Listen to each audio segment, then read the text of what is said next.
तो जब शादी हो करके गई तो उनके ससुराल में उनका परिवार उन्हें बहुत बड़ा मिल गया।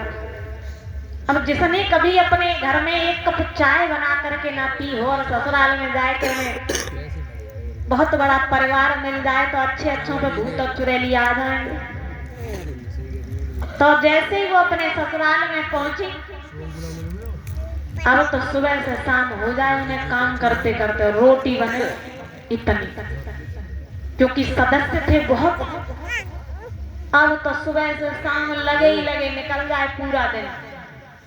सुबह 5 बजे से उठे और रात में 11-12 बजे को काम से छुट्टी मिल पाए। तो जब गई तो 1 आध महीना तो ढंग से काम करो उनमें, क्योंकि नई नई थी। तो जब 1 आध महीने उन्होंने सही से काम किया और जब एक बार उनके मन में बात आई कि ऐसे बात बनेगी ना, ऐसे तो हम काम ही करवे के है ना। तो दूसरे दिन सवेरे के 5 जैसे ही बजे और उनकी सास जैसे ही मिल लेवे के ले आए, तो उनने अपने कमरा की लाइट बंद करके अपने बाल आगे कर ले और आगे करके जैसे ही उनकी सास लेवे के ले आई कि चलो काम कर भी, तैसे ही उनने करी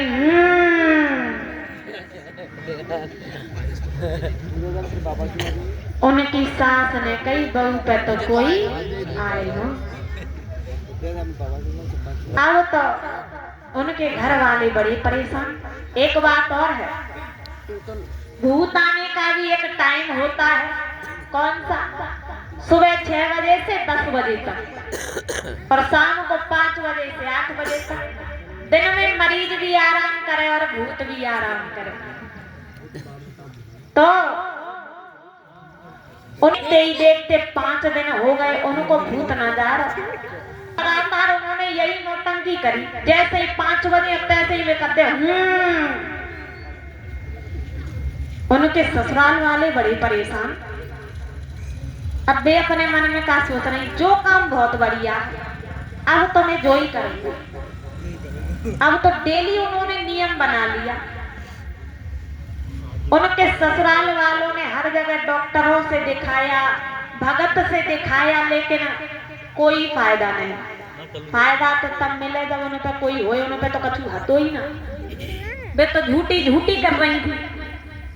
तो एक बार उनके पति अपने दोस्त से मिलने के लिए गए, तो उनके पति ने कही कि भैया जादना से हमारा ब्याह हो, हम बहुत परेशान हैं। क्यों? कि हमारी पत्नी 1 महीना तक तो बहुत अच्छा काम करो, हमारी पत्नी है, अब तो हमारी पत्नी को भूत ही ना जाएगा।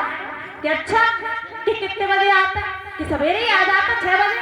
कितने बजे जाता है? कि 10 बजे। 10 बजे से पहले जाते ही ना। उनने कही अच्छा ऐसी बात है, तो तुम एक काम करियो। उनने कही ठीक है बताओ क्या करें। उनने कही जैसे ही तुम्हारी पत्नी पे भूत आए वैसे ही तुम एक नीम को डंडा लेके आइयो बढ़िया से, जो लगेगा ज्यादा और आवाज कम करे। उनने कही ठीक है। फिर तो जैसे ही भूत आए अपनी पत्नी को हाथ पकड़ के आंगन में खचेर के लेके आइयो और अपनी पत्नी में एक मत मारियो, भूत नहीं मारियो, और जब तक मारियो तब तक कि भूत चलो ना जाए। उनने कही ठीक है। अब जैसे ही वे घरे आए के सोए गए, और जैसे ही सुबह के 5 बजे उनकी सास ने लेवे के ले आई और उनने तो अपना बेई काम चालू कर दो 5 बजे के, और लाइट बंद करी, बाल को आगे करो और चालू।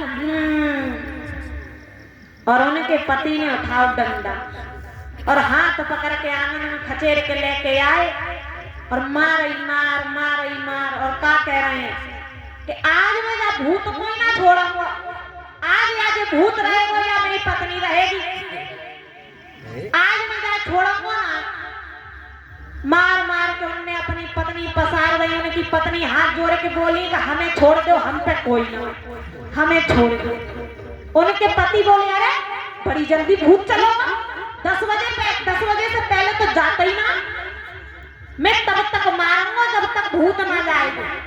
उनकी पत्नी बोली छोड़ दो, हम पे कोई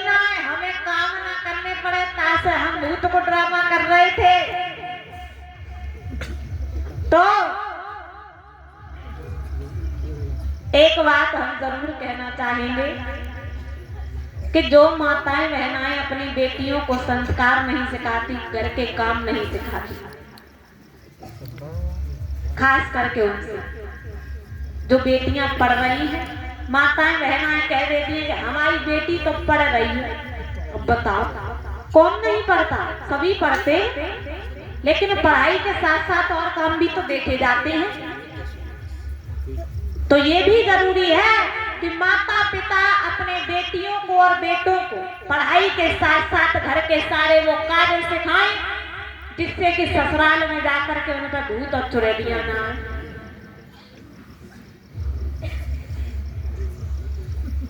तो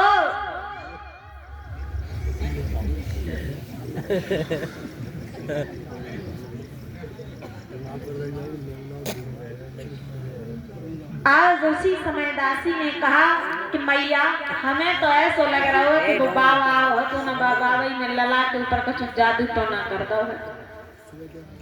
तो मैया यशोदा ने कहा कि तो फिर हमारा मौका देख रही जाओ और बाबा को बुला के लेके आओ। दासी दौड़ करके गई और उसी समय भगवान भोलेनाथ जी को बुला करके लेकर के आई। भगवान भोलेनाथ जी ने प्रभु के दर्शन किए। आज हरि और हर का मिलन हो गया और प्रभु शांत हो गए। इस प्रकार से भगवान भोले